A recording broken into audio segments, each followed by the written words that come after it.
ஆமா, உங்க அக்கா இல்ல? சின்ன அக்கா கடைக்கு போயிருக்காங்க, பெரிய அக்கா குளிக்கிறாங்க. இந்த நேரத்துல குளிக்கிறாங்களா? அவங்க எப்ப வேணா குளிப்பாங்க. ராத்திரி 2 மணிக்கு கூட குளிப்பாங்க. அத கேட்க நீங்க யாரு? வாங்க வாங்க. என்ன இவ்வளவு தூரம்? உங்ககிட்ட ஒரு முக்கியமான விஷயம் பேசணும். சங்கர், சாந்தி, போய் விளையாடுங்க. சொல்லுங்க, என்ன விஷயம்? குளிச்சிருக்கீங்க, நெத்தி நிறைய குங்குமத்தை வச்சு தலை நிறைய இந்த பூவை வச்சுட்டு வாங்க. விஷயத்தை சொல்லுங்க. ஓஹோ, விஷயத்தை சொன்னாதான் பூவை வாங்கிக்கிறீங்களா? கரெக்ட்.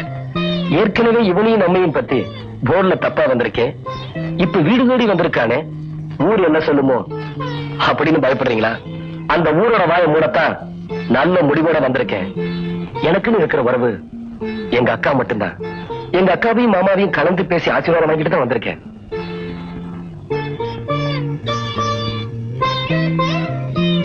நான் சொன்னத நீங்க புரிஞ்சுக்கிட்டு இருப்பீங்கன்னு நினைக்கிறேன். பூவை வாங்கிக்க. மன்னிக்கணும், நீங்க தான் என்ன சரியா புரிஞ்சுக்கல. என்ன சொல்றீங்க? உங்க கையாலேயே எந்த பூவை அந்த பீரோல வைங்க.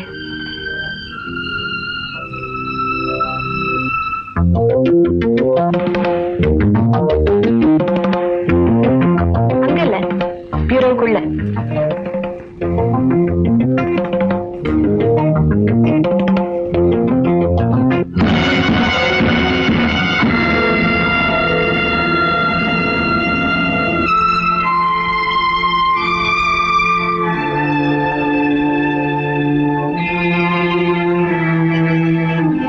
உங்களுக்கு கல்யாணம் ஆயிடுச்சா?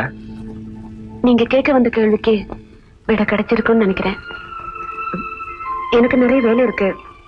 நானே போயிடுறேன். ஆசையா வாங்கிட்டு வந்த இந்த பூவை உங்க புருஷன் கையாலையாவது தலையில வைக்க சொல்லுங்க பிளீஸ். என்ன மன்னிச்சிருங்க.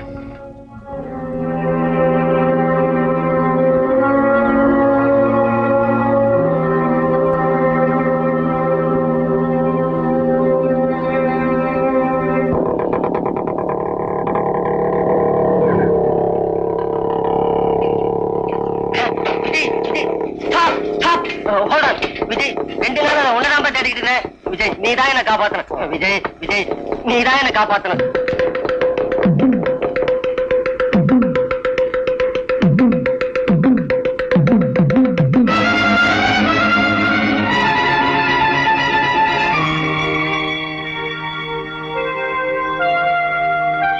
சார், சார், சார், வாப்பா விஜய், வா வா வா. கரெக்டான வீட்டுக்கு தான் வந்திருக்கேன். உட்காரு. உமாவை பாத்தியா? ஒரு காலேஜ் லெக்சரர் வீடு மாதிரி தெரியல, ஒரு கோடீஸ்வரன் வீடு மாதிரி தெரியுது. அது இருக்கட்டும்பா, நீ உமாவை பாத்தியா? வெளியில தோட்டக்காரனை விசாரிச்சேன். இந்த வீடு உங்க சொந்த வீடாமே? இதை தவிர உங்களுக்கு கோயம்புத்தூர்ல ஏகப்பட்ட வீடுகள் இருக்காமே? அது இருக்கட்டும்பா, நீ உமாவை பாத்தியா? வெளியில கூர்க்கா, தோட்டக்காரன், கூப்பிட்ட குரலுக்கு ஓடி வர ஏகப்பட்ட வேலைக்காரங்க, இம்பாலா கார். ஆமா, நீங்க ஏன் சார் காலேஜுக்கு சைக்கிள்ல வரணும்? அது இருக்கட்டும்பா, உமாவை பாத்தியா?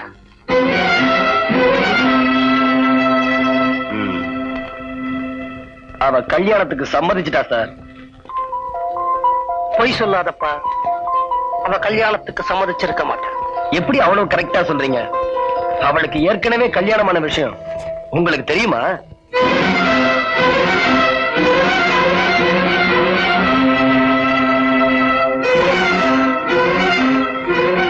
ஏன் சார், ஏற்கனவே கல்யாணமான பொண்ணுக்கு புதுசா சிக்கனமா கல்யாணம் நடந்ததா நம்ம காலேஜ் வாட்ச்மேன் இருக்கானே, அவனை விட்டு போர்டுல எழுத சொன்னீங்க.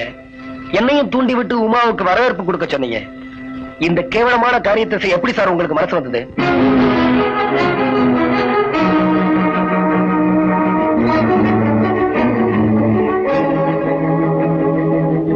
உமாவை காலேஜை விட்டு துரத்தும்படி பிரின்சிபால் கிட்ட சொன்னது நீங்கதான். அவளை துரத்துறதுக்காக அந்த பிரின்சிபால் கூட என்ன போராடும்படி என்கிட்ட சொன்னது நீங்கதான்.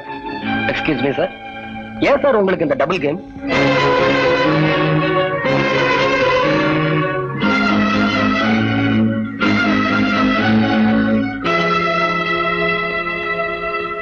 சார், நீங்க நல்லா படம் போடுவீங்கன்னு இப்பதான் எனக்கு தெரியும்.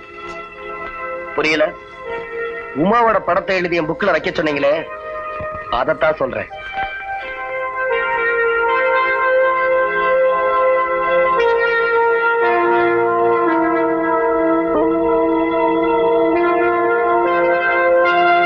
இதுவரைக்கும் நான் ஸ்டூடெண்ட், நீங்க லெக்சரர். அதான் இவ்வளவு மரியாதை கொடுத்து பேசிக்கிட்டு இருந்தேன். இந்த அயோக்கியத்தனமான காரியங்களை எல்லாம் ஏண்டா செஞ்ச?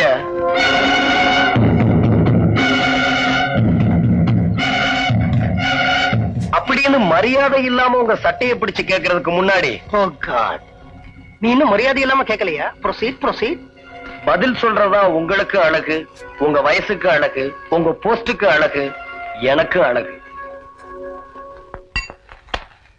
பூவா தலையா? சொல்லுப்பா, பூவா தலையா? மரியாதை இல்லாம உன் சட்டையை பிடிச்சு கேட்கறதுக்கு முன்னாடி பதில் சொல்றதா உனக்கு அழகு, உன் வயசுக்கு அழகு, உன் மாணவர் தலைவர்ங்கிற போஸ்டுக்கு அழகு, எனக்கு அழகு. சொல்லுப்பா கண்ணா, பூவா தலையா? பூ. கரெக்ட், பூதான். உங்ககிட்ட சில விஷயங்களை சொல்ல வேண்டிய நேரம் வந்துடுச்சு. வா. உமா உங்ககிட்ட என்ன சொன்னா? வாய்னால சொல்லல, ஒரு போட்டோவை காட்டி என்ன திக்குமுக்காட வச்சுட்டான். என்ன போட்டோவை காட்டினா? மாலையும் கழுத்துமா இருக்கிற அவங்க கல்யாண போட்டோவை காட்டினா. ஃபார் அ சேஞ்ச் மாலையோட இருக்கிற இந்த போட்டோவை நீ பாக்குறியா?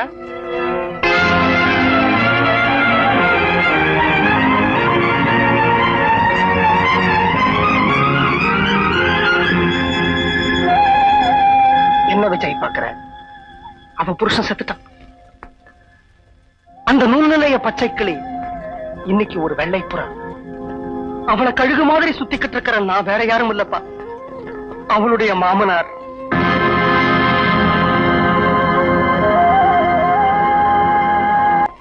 கோயம்புத்தூர் ஜில்லாவிலேயே விரல் விட்டு எண்ணக்கூடிய பெரிய பணக்காரங்கள்ல நானும் ஒருத்தன்.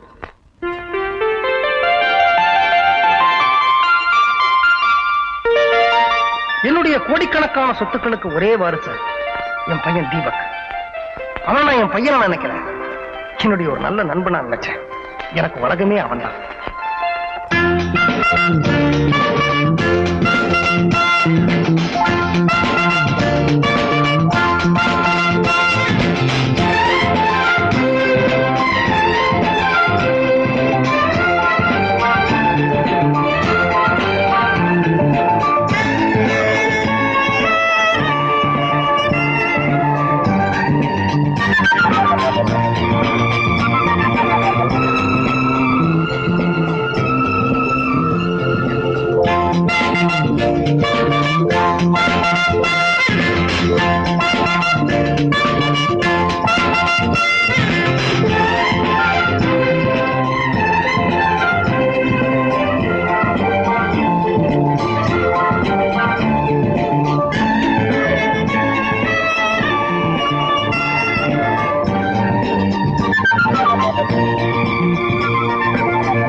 பிரதர், மணி அடிக்குது இல்ல, மாடிக்கு வந்து போன் எடுக்கூடாது. வயசான காலத்துல என்ன தொந்தரவு பண்றீங்க? நீங்க என்ன brother? Hello hello hello hello, mister Ramadasarathan இருக்காரா? அந்த பெரிய மனுஷன் தான் பேசுறேன். நீங்க யார் பேசுறது? நான் அவரோட சன் பேசுறேன். என் பேர் தீபக். இத பாருங்க சார், உங்ககிட்ட நேர்ல ஒரு விஷயத்த பேசுறதுக்கு எனக்கு ரொம்ப கூச்சமா இருக்கு. அதனால தான் இப்படி டெலிபோன்ல பேசுறேன். ரொம்ப கூச்சப்படாதீங்க, பாக்குறதுக்கு அசிங்கமா இருக்கு. என்ன விஷயம்? பேப்பர் படிச்சாச்சா? வழக்கமா ஹிந்து பேப்பர் தான் நான் படிக்கிறது. படிச்சாச்சே? பெருசா ஃபாரின்லயே பிறந்து வந்ததா நினைப்போம். இங்கிலீஷ் பேப்பர் தான் படிப்பீங்களா? தமிழ் பேப்பரும் படிக்கணும். நான் தமிழ் பேப்பர் வாங்குறது இல்ல, அதனால படிக்கிறது இல்ல. தெரியுமே, அதனால தான் நானே வாங்கி வந்துட்டேன். கேட்ச். இப்போ நான் என்ன பண்ணணும்? நாலாம் பக்கத்தை புரட்டுது. மனைவியை கொன்று கணவன் தற்கொலை, அந்த நியூஸ படிங்க. இதே கோயம்புத்தூர்ல தான் இந்த நிகழ்ச்சி நடந்திருக்கு. பாவம் அந்த பருவ பெண் உமா இத்தனை நாளா சித்தி கொடுமை, அப்பனும் கொலை பண்ணிட்டு தற்கொலை பண்ணிக்கிட்டான். நடக்கிற ரெண்டாம் கல்யாணமும் நின்னு போச்சு. வளர்த்த ஆளாக்க சித்தி விட்டுட்டு போன 2 தங்கச்சி, ஒரு தம்பி. எப்படி சமாளிப்பா? இத்த மாதிரி ஒரு பொண்ணுக்கு தான் வாழ்க்கை கொடுக்கணும்னு எனக்கு ரொம்ப நாள் ஆசை. பிரதர், இப்ப நான் என்ன பண்றேன்? நேரா வெத்தலைப்பாக்கு கடைக்கு போய் ஒரு தாலி வாங்கிட்டு வந்துட்டேன். இருங்க இருங்க மிஸ்டர் தீபக், என் பையன் என்ன மாதிரி அவ்வளவு அழகா இருக்க மாட்டான். அதனால அந்த பொண்ணை பார்த்து நேர்ல பேசி அவளுடைய சம்மதத்தை வாங்க வேண்டியிருக்கு. போன வச்சுறீங்களா? வச்சுறியாடா அறிவு கட்டவனே.